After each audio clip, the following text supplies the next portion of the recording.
नमस्कार मित्रांनो, अशोक मामा या मालिकेच्या आजच्या भागात आपण बघणार आहोत. अनिश आता घराची अवस्था बघून सगळ्यांना विचारू लागतो की हे सगळं कोणी केलं. तेव्हा भैरवी म्हणते की आपल्या घरी गुंड आले होते. तेव्हा अनिशला आश्चर्य वाटू लागतं. तितक्यात राधावहिनी म्हणते की पक्याचे गुंड आले होते. हे ऐकल्यानंतर आता अनिशला खूप राग येतो आणि तो म्हणू लागतो, त्याची हिंमतच कशी झाली माझ्या घरी गुंड पाठवायची. मी आता लगेचच जातो आणि त्याला चांगलं फोडून काढतो. तेव्हा राधावहिनी म्हणते की तो काही साधासुद्धा माणूस नाहीये, तू कशाला जातोस, तुला जर काही झालं तर. तेव्हा अनिश म्हणतो, मी काय त्याला घाबरत नाही आणि तो माझं काही करून घेणार नाही. आता राधावहिनी मुद्दामच नाटक करू लागते आणि म्हणते की त्याचे गुंड आता घरापर्यंत आले, उद्या तर घरातल्या बायकांना सुद्धा ओढून नेतील. तेव्हा अनिश म्हणतो की मी आत्ताच जातो आणि बघतोच त्याच्याकडे. तेव्हा भैरवी त्याला म्हणते की अनिश तू शांत हो. तेव्हा अनिश मुद्दामच त्याला खूप काळजी आहे असं दाखवू लागतो आणि भैरवीला म्हणतो की भैरवी तू काळजी करू नकोस, मी तुम्हाला प्रोटेक्ट करीन. पुढे तो म्हणू लागतो की हे सगळं ना त्या पक्याच्या बायकोला आपल्या घरात ठेवल्यामुळे झालंय. तेव्हा भैरवी त्याला म्हणते की अनिश शांत बस. तेव्हा अनिश मुद्दामच निलिमाकडे जाऊन म्हणू लागतो की आत्या, तू आमच्या घरात जोपर्यंत आहे तोपर्यंत तुला प्रोटेक्ट करणं हे माझं काम आहे, तू अजिबातच काळजी करू नकोस. तितक्यात तिथे पोलीस इन्स्पेक्टर साहेब येतात. तेव्हा अशोक मामा त्यांच्याकडे जाऊन म्हणतात, बरं झालं साहेब तुम्ही आलात. तेव्हा अनिश म्हणू लागतो की तुम्ही आत्ताच्या आत्ता त्या पक्याला पकडा, कारण हे सगळं त्यांनीच केलेलं आहे. तेव्हा पोलीस इन्स्पेक्टर म्हणू लागतात की माझगावकर, मी आत्ताच तुमच्या सोसायटीचा सीसीटीव्ही फुटेज बघितलंय, त्यामुळे त्यावरून असं वाटत नाही की ते पक्याचे गुंड असतील म्हणून. तेव्हा भैरवी विचारू लागते की कशावरून. तेव्हा इन्स्पेक्टर म्हणतात, अहो ताई, गेल्या कित्येक वर्षापासून हा एरिया माझ्या ताब्यात आहे, त्यामुळे इथे कोण कोण गुंड आहेत याची सगळी माहिती आमच्याकडे असते. पुढे ते म्हणू लागतात, पण जेव्हा आम्ही सीसीटीव्ही फुटेज बघितलं तेव्हा एका गुंडाला आम्ही आयडेंटिफाय केलं, त्यावरून आम्ही नक्कीच सांगू शकतो की ते गुंड सेवानीने पाठवले होते. हे ऐकल्यानंतर आता अनिशला आणि भैरवीला मोठा धक्का बसलेला असतो. आता इन्स्पेक्टर साहेब अशोक मामांना विचारू लागतात की तुमचा सेवानी बिल्डरशी काही वाद झाला होता का. त्यावर अशोक मामा म्हणतात नाही. पुढे ते विचारतात, तुम्हाला कधी कोणाचा खंडणीसाठी फोन आला होता का. त्यावर अशोक मामा म्हणतात कधीच नाही. आता इन्स्पेक्टर साहेब जेव्हा इन्क्वायरी करत असतात तेव्हा भैरवीला मात्र टेन्शन आलेलं असतं आणि अनिशची काळजी वाटू लागते. पुढे इन्स्पेक्टर साहेब अशोक मामांना विचारतात, बरं माझगावकर, तुम्ही मगाशी पक्याचं नाव घेतलं, तुम्हाला असं का वाटलं की ते गुंड पक्याचे असतील म्हणून. तेव्हा अशोक मामा म्हणतात, कारण माझी बहीण ही पक्याची बायको आहे आणि ती सध्या आमच्याकडे राहते. आता इन्स्पेक्टर साहेबांना पक्याची सगळी माहिती असल्यामुळे ते नीलूजवळ जाऊन म्हणू लागतात की मॅडम, तुम्हाला जर तुमच्या नवऱ्याबद्दल खरंच काही तक्रार असेल तर तुम्ही त्याच्या विरोधात डोमेस्टिक व्हायलन्स केस करू शकतात. पण नीलू मात्र यावर काहीच बोलत नसते. त्यामुळे अशोक मामा म्हणतात, इन्स्पेक्टर साहेब, मी बोलतो तिच्याशी. आता ठीक आहे असं म्हणून इन्स्पेक्टर साहेब तिथून निघून जातात. ते गेल्यानंतर अशोक मामा दरवाजा लावतात आणि अनिशकडे बघू लागतात. अनिश मात्र त्यांच्या नजरेला नजर न मिळवता तिथून निघून जातो. आता अशोक मामा अनिशच्या मागे जाऊ लागतात. तेव्हा भैरवी जाऊन त्यांना अडवते. तेव्हा अशोक मामा तिला म्हणतात, तू शांत बस. आता अशोक मामा अनिश जवळ जाऊन त्याची कॉलर पकडून त्याला विचारू लागतात की खरं सांग, तू त्या बिल्डरकडून पैसे का घेतले होते. तेव्हा भैरवी सांगू लागते की बाबा त्याने मुद्दाम नाही केलं. तेव्हा अशोक मामा तिला म्हणतात, तू शांत बस, तुला मी आधीच सांगितलंय.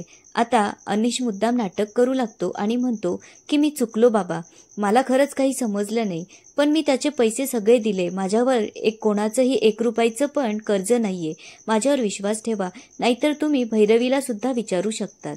तेव्हा अशोक मामा म्हणतात, तुझ्यामुळे मी आज पहिल्यांदा आयुष्यात खोटं बोललो, पण हे शेवटचं.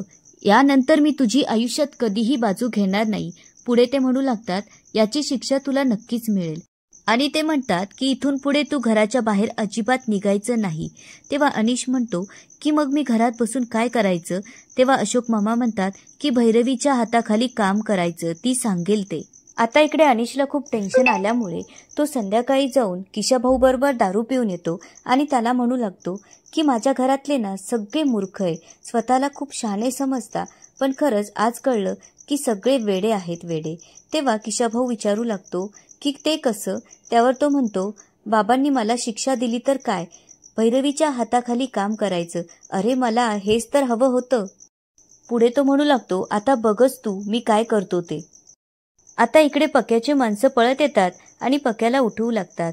तेव्हा पक्या उठून म्हणतो की काय झालंय, कोणी मेलंय का, एवढ्या सकाळी सकाळी का ओरडतोयस. तेव्हा ते सांगू लागतात, नाक्यावर तुम्हाला पकडण्यासाठी पोलीस आले. हे ऐकल्यानंतर आता पक्याची चांगलीच धांदल उडालेली असते. त्यामुळे वाट मिळेल तिकडे तो पळू लागतो आणि पोलीस त्याचे पाठलाग करू लागतात. शेवटी पक्या पोलिसांच्या ताब्यात येतो. तेव्हा पोलीस इन्स्पेक्टर त्याला अशोक मामांच्या घरी ओढत ओढत घेऊन येतात. आता इकडे अशोक मामांच्या घरी देवपूजा चालू असते. तितक्यात डोरबेल वाजते म्हणून किशाभाऊ जाऊन दरवाजा उघडतो तर पळतच येऊन सांगू लागतो की पक्या आला. हे ऐकल्यानंतर नीलू घाबरून पळू लागते. तेव्हा अशोक मामा म्हणतात की हा काय प्रकार आहे. तेव्हा पोलीस इन्स्पेक्टर सांगू लागतात की तुम्ही काल पक्याबद्दल बोललात, त्यामुळे मी त्यांना डायरेक्टच पकडून आणलं. तेव्हा अनिश म्हणू लागतो की तुम्ही या माणसाला इथे का आणलं, तुम्ही आत्ताच्या आत्ता त्याला जेलमध्ये टाका. तेव्हा पक्या म्हणू लागतो की इन्स्पेक्टर साहेब मी काही केलेलं नाहीये, उलट या माणसांनीच माझ्या बायकोला इथे जबरदस्तीने पळून आणलं. आता पक्या निलिमाला म्हणू लागतो, तू बघत का उभी राहिलीस, सांग ना काहीतरी. आपला एवढा भरलेला संसार सोडून तू इथं काय करतेयस. पुढे तो अशोक मामांकडे बोट दाखवत म्हणतो की हे सगळं ना या म्हाताऱ्यामुळे झालंय. माहित नाही कसली खुन्नस काढतोय हा. आता मात्र अशोक मामांना खूप राग येतो. त्यामुळे अशोक मामा आता पक्याची गच्ची धरून त्याच्या खाडकन एक कानाखाली लावतात. तेव्हा इन्स्पेक्टर साहेब त्याला म्हणू लागतात, जास्त अक्कल शिकवू नकोस, तू काय आहे हे आम्हाला चांगलंच माहीत आहे. तेव्हा अशोक मामा पक्याला म्हणू लागतात की गेली 35 वर्ष तू माझ्या बहिणीचा छळ केला, तिला घरात डांबून ठेवलं आणि तिला मारहाण केली.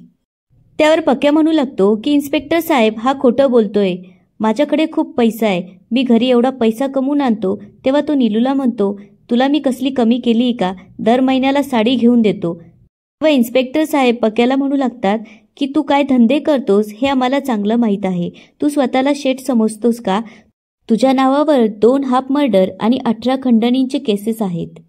तरीही पक्या घाबरत नसतो आणि नीलूला म्हणू लागतो, तू जर माझ्या विरोधात केस केली तर तुला चांगलंच माहिती की माझं नेटवर्क कसं येते, त्यानंतर तुझं काय होईल हे बघ. तेव्हा पोलीस इन्स्पेक्टर म्हणतात, मॅडम तुम्ही अजिबातच घाबरू नका, तुमच्या केसालाही मी धक्का लागू देणार नाही. पुढे ते म्हणू लागतात की तुम्ही आत्ताच्या आत्ता माझ्यासोबत पोलीस स्टेशनला चला आणि रीतसर कंप्लेंट द्या. तेव्हा भैरवी आणि अनिशही तिला फोर्स करू लागतात. तेव्हा अशोक मामा म्हणतात की इन्स्पेक्टर साहेब ती आता काहीही बोलण्याच्या मनस्थितीत नाहीये. तितक्यात पक्या टेबलवरचा चाकू उचलतो आणि हाताची नस कापून घेण्याची धमकी देऊ लागतो. पुढे तो म्हणतो, जर माझं काही झालं तर याला जबाबदार फक्त तूच असशील आणि सगळं जग तुझ्यावर छितू करेल. आता अनिश जाऊन त्याच्या हातातला चाकू घेऊ लागतो. अनिशची आणि त्याची झटापट होऊ लागते. तेव्हा इन्स्पेक्टर साहेब आणि हवालदार जाऊन पक्याला पकडतात आणि तिथून घेऊन जातात. आता जाता जाता पक्या धमकी देऊन जातो की मी कुणालाही सोडणार नाही आणि याच ठिकाणी आजचा एपिसोड संपतो. आता पुढे काय होणार ते बघूया उद्याच्या एपिसोडमध्ये. धन्यवाद.